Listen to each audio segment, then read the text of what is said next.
தலைவருக்குன்னு எழுதின ஒரு ஸ்கிரிப்ட் இது. பட் ஆனால் அதுக்கப்புறம் நிறைய மாறிடுச்சு. நிறைய பேர் சொல்றாங்க இது வந்து நீங்க விஜய் சாருக்கு சொன்ன கதை, அந்த கதை தான் இந்த கதை அப்படிலாம் சொல்றீங்க. நிறைய மாறி அதுக்கப்புறம் ஏன்னா தலைவருக்கு எழுதினப்போ மோர் ஆஃப் ஒரு ஆக்ஷன் ஜோன்ல இருந்துச்சு.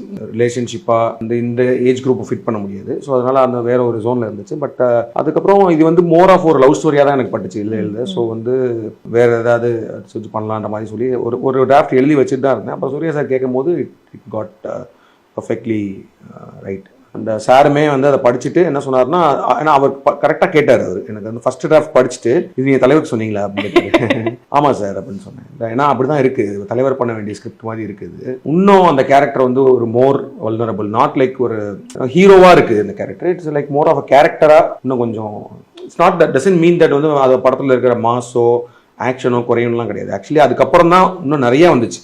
நிறைய ஆக்ஷனு நிறைய, ஏன்னா ஒரு mass moment for creating for a character அது ஒர்க் ஆச்சுன்னா தான் பயங்கர சூப்பராக இருக்கும். எனி திங் அந்த மாஸ் மொமெண்ட் வரும்போது.